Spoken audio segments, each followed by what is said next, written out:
샬롬, 류 선생의 구속사 천국열차, 유도순 목사님의 신구약 성경 파노라마를 낭독하는 시간입니다. 지금은 로마서 파노라마 87번째 시간, 칭의와 중생. 9절은 8장 9절. 만일 너희 속에 하나님의 영이 거하시면 너희가 육신에 있지 아니하고 영에 있나니 누구든지 그리스도의 영이 없으면 그리스도의 사람이 아니라. 사도는 이제까지 하나님의 의가 나타났다는 점을 중점적으로 강조했습니다. 이것은 칭의입니다. 그런데 8장 4절에서 16절까지에서는 영이라는 말을 16번이나 거론을 하면서 누구든지 그리스도의 영이 없으면 그리스도의 사람이 아니라 하고 9절 영을 강조하고 있는 것을 보게 됩니다. 이는 중생을 의미합니다. 왜 예수를 믿어야 하는가? 믿는 자에게 주어지는 축복이 무엇인가? 이런 물음을 가능케 하면서 칭의와 중생이라는 주제에 대해서 말씀드리고자 합니다. 저는 성경을 문제에 대한 해답이다 하는 관점으로 접근한 적이 있습니다. 그렇다면 여러분은 아담 안에 있는 자들이 당면한 문제가 무엇이며 그 문제를 하나님이 어떻게 해결해 주셨는가를 말해 줄 수가 있습니까? 한 사람으로 말미암아 세상에 죄가 들어오고 5장 12절 죄로 말미암아 세 가지 문제가 발생했습니다. 기억, 첫째는 죄값은 사망이라 한 죽음이고 니은 둘째는 내가 벗었으므로 두려워하여 숨었나이다 한 창세기 3장 10절의 벌거벗음이고 디귿 셋째는 그 사람을 쫓아내시고 한 추방입니다. 창세기 3장 24절. 이 문제를 하나님은 어떻게 해결해 주셨는가? 1. 먼저 의롭담에 대해서 말씀을 드리겠습니다. 왜냐하면 사도가 여기까지에서 역설한 것이 바로 칭의 교리이기 때문입니다. 기억. 이 심각성을 알기 위해서는 인류의 시조가 타락하던 현장으로 가보아야만 합니다. 하나님께서 아담아 아담아 하고 부르셨을 때 내가 벗었으므로 두려워하여 숨었나이다 한 것은 창세기 3장 10절 육적인 문제가 아니었습니다. 성경은 죄가 들어오기 전 아담과 그 아내 두 사람이 벌거 벗었으나 부끄러워 아니하니라 하고 말씀하고 있기 때문입니다. 창세기 2장 25절 벌거 벗었다는 말은 그런 모습으로는 하나님 앞에 설 수 없다는 죄인의 상태를 나타내는 말입니다. 니은 성경이 얼마나 예민한가를 보십시오. 방주에서 나온 노아가 포도주를 마시고 취하여 그 장막 안에서 벌거벗은지라 하고 창세기 9장 21절 노아의 벌거벗은 모습을 보여주고 있습니다. 노아는 950세를 산 사람입니다. 그의 많은 사건 중에서 노아의 벌거벗음을 통하여서 말씀하시려는 바가 무엇이기에 이를 기록해 하셨단 말인가? 방주를 예비한 노아라도 하나님 앞에서는 벌거벗은 자에 불과하다는 자력구원의 불가능성입니다. 이것이 원죄하에 있는 아담의 후예들이 안고 있는 문제입니다. 2. 그런데 하나님은 아담과 그 아내를 위하여 가죽옷을 지어 입히시니라 하고 말씀합니다. 창세기 3장 21절 기억 벌거벗음이 육적인 문제가 아니듯이 가죽옷을 지어 입히셨다는 뜻도 육적인 의미가 아닌 것입니다. 왜 그렇게 하셨는가? 벌거벗은 수치를 가려주시기 위해서입니다. 그런데 그냥 옷이라 하지 않고 가죽옷이라고 특정적으로 말씀하고 있다는 점을 주목하시기를 바랍니다. 왜냐하면 가죽을 얻기 위해서는 짐승이 죽어야만 합니다. 니은 성령께서는 가죽옷이라는 표현을 통해서 죽음이 있어야 한다는 점을 인식하기를 원하셨기 때문입니다. 죄는 아담이 범했는데 그들의 벌거벗은 수치를 가려주기 위해서 죽기는 짐승이 죽었다는 말씀이 됩니다. 이것이 배은망덕한 아담과 하와를 추방하시기 전에 하나님께서 행해 주신 해답이었던 것입니다. 3. 벌거벗은 노아도 셈과 야벳을 통해서 가려줌을 받았다고 말씀합니다.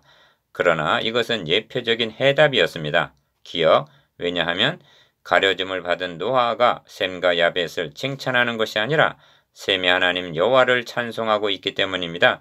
창세기 9장 26절 그냥 하나님도 아니요 그렇다고 셈과 야벳의 하나님이 아니라 셈의 하나님 여호와를 찬송하리로다를 통해서 우리에게 무엇을 말씀하려는 것인가? 셈의 줄기로 그리스도를 보내셔서 우리의 벌거벗은 수치를 가려주실 것을 계시하고 있는 것입니다. 4. 그림자로 보여주신 예표적인 사건들이 신약에 이르러 이제는 율법 외에 하나님의 한 의가 나타났으니 율법과 선지자들에게 증거를 받은 것이라 하고 3장 21절 하나님의 의로 나타난 것입니다. 기억, 모든 사람이 죄를 범하였음에 벌거벗은 몸으로는 하나님의 영광에 이르지 못하더니 그리스도 예수 안에 있는 구속으로 말미암아 하나님의 은혜로 값없이 의롭다 하심을 얻은 자 되었느니라. 3장 23절에서 24절. 즉 하나님은 자기 아들을 십자가의 못을 박으시고 마치 가죽을 벗기듯 하여 의의 옷을 마련해 주셨다는 말씀입니다. 니은 이 의의 옷을 입은 자들에게 주시는 축복이 무엇인가? 이 점을 5장 1절에서 2절까지에서는 하나님과 단절이 되었던 자들이 화목하게 되고 추방을 당했던 자들이 믿음으로 서 있는 은혜 안에 들어감을 얻으며 궁극적으로는 하나님의 영광을 바라고 즐거워하느니라 말씀합니다. 5. 여기서 세 가지 문제 중에서 두 가지 해답을 얻게 됩니다. 기억, 첫째는 내가 벗었으므로 두려워하여 숨었나이다 한 창세기 3장 10절 벌거벗음이 하나님의 의로 입혀주심을 받게 된 것입니다. 하나님께서 지어주셨기 때문에 하나님의 의입니다. 그리스도인들은 더 이상 벌거벗고 있지 아니합니다. 니은 둘째는 추방당하였던 자들이 믿음으로 서 있는 이 은혜 안에 들어감을 얻었으며 5장 2절 즉 의의 옷을 입고 은혜의 보좌 앞에 담대히 나아감을 얻게 된 것입니다. 반면 이 의의 옷을 입지 않으면 어떻게 되는가? 산과 바위에게 이르되 우리 위에 떨어져 보좌에 앉으신 이의 낯에서와 어린 양의 진노에서 우리를 가리우라. 그들의 진노의 큰 날이 이르렀으니 누가 능히 서리오 하고 계시록 6장 16절에서 17절 마치 아담이 내가 벗었으므로 두려워하여 숨었나이다 한 것과 같이 된다는 것입니다. 이렇게 해서 두 가지 문제가 해결이 된 것입니다. 6. 이제 다시 태어나는 거듭남에 대해서 살펴보겠습니다. 이것이 세 문제 중 하나 남은 사망에 대한 해답인 것입니다. 기억, 사도는 에베소서 2장 1절에서 너희 허물과 죄로 죽었던 너희를 살리셨도다 하고 말씀합니다.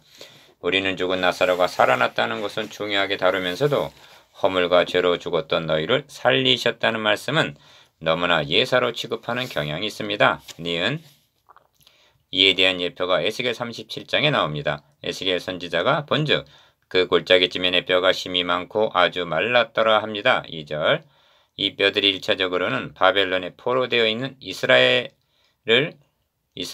백성을 가리키나 이를 예표로 하여 허물과 죄로 죽은 심령 상태를 나타내는 것입니다. 하나님은 이 뼈들이 능히 살겠느냐 하고 물으십니다. 3절 여러분의 답변은 무엇입니까? 저는 이 질문이 마치 너의 능력으로, 너의 수단으로, 너의 설교로 살릴 수가 있다고 생각하느냐 하고 도전하는 것으로 다가옵니다. 7.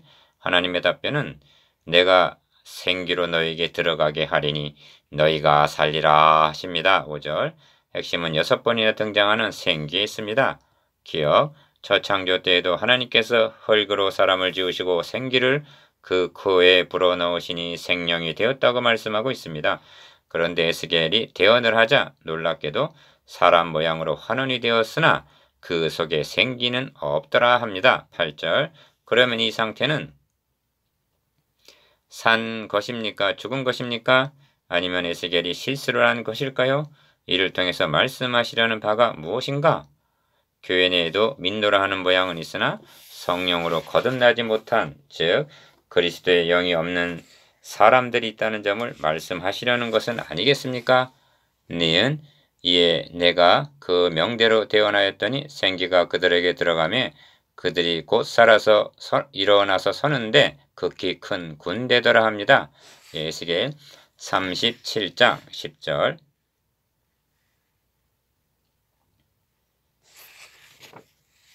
중생이란 성령의 생기를 사람 속에 불어넣으신과 같은 것입니다.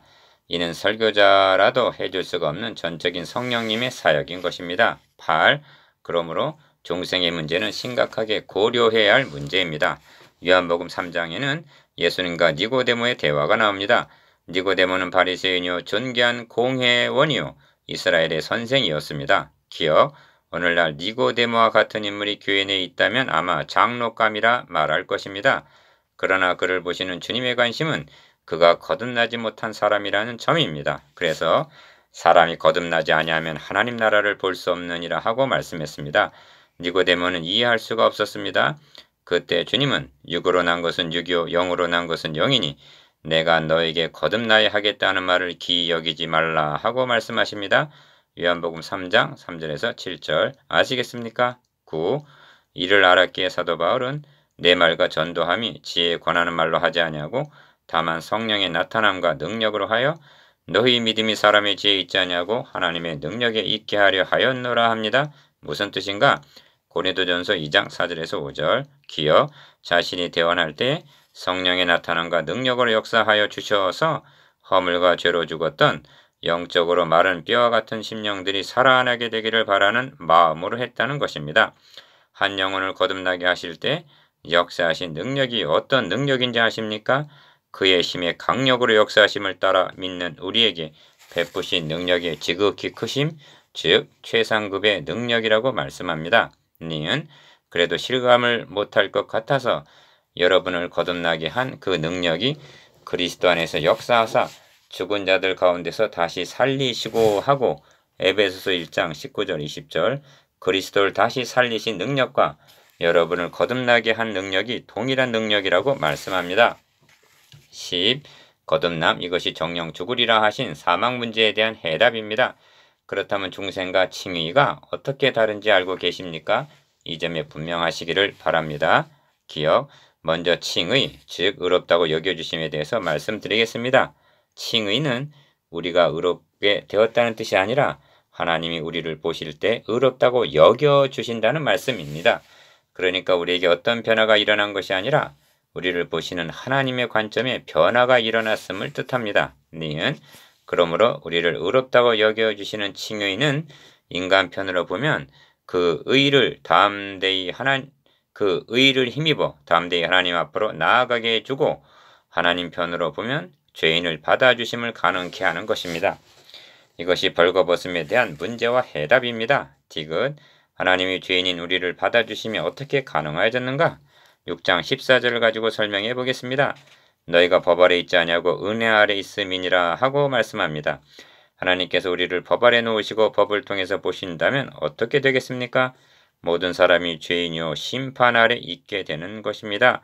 로마서 3장 19절 이것이 율법하에 있을 때의 상태입니다. 리을 그런데 은혜 아래 있다고 말씀하십니다. 하나님께서는 우리를 보실 때 은혜를 통해서 보신다는 것입니다. 그렇다면 은혜가 무엇입니까? 율법은 모세로 말미암아 주신 것이요 은혜와 진리는 예수 그리스도로 말미암아 온 것이라 하십니다. 요한복음 1장 17절 은혜 아래 있다는 말은 예수 그리스도께서 십자가에서 흘리신 보혈을 통해서 보신다는 말씀입니다.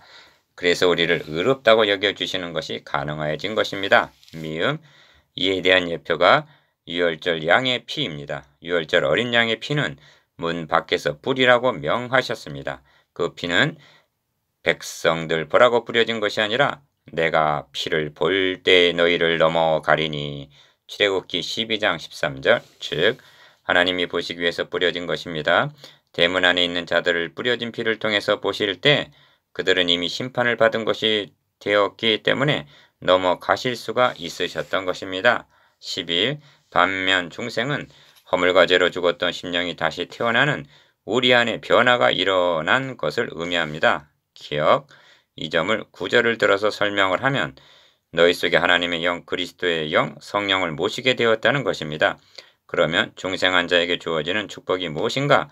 이 점은 11절에서 말씀하고 있는데 예수를 죽은 자 가운데서 살리신 이의 영이 너희 안에 거하시면 그리스도 예수를 죽은 자 가운데서 살리신 이가 너희 안에 거하시는 그의 영으로 말미암아 너희 죽을 몸도 살리시리라. 즉 영화에 참여하게 되는 것입니다. 니은 아무나 영화되는 것이 아니라 예수를 죽은 자 가운데서 살리신 이의 영이 있는 자만이 그의 영으로 말미암아 죽을 몸도 살리심을 받게 된다는 것입니다. 이로 보건대 중생이 얼마나 중요한 문제인가를 깨닫게 됩니다. 그러므로 중생은 우리 안에 변화가 일어나는 것입니다.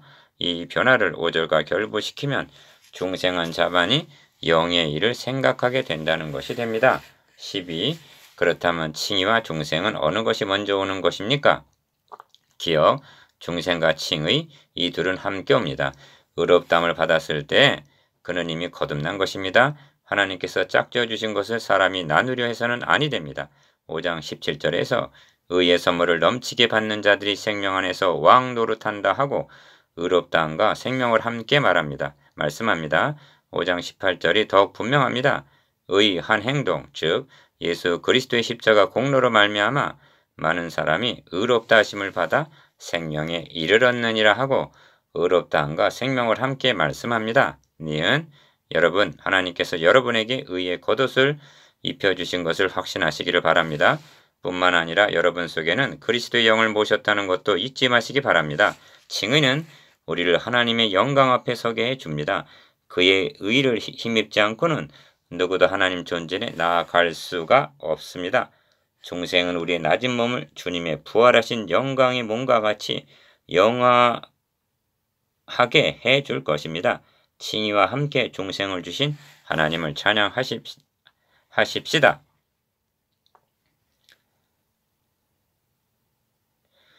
묵상해 봅시다. 1. 칭의는 무엇을 가능케 해줍니까? 2.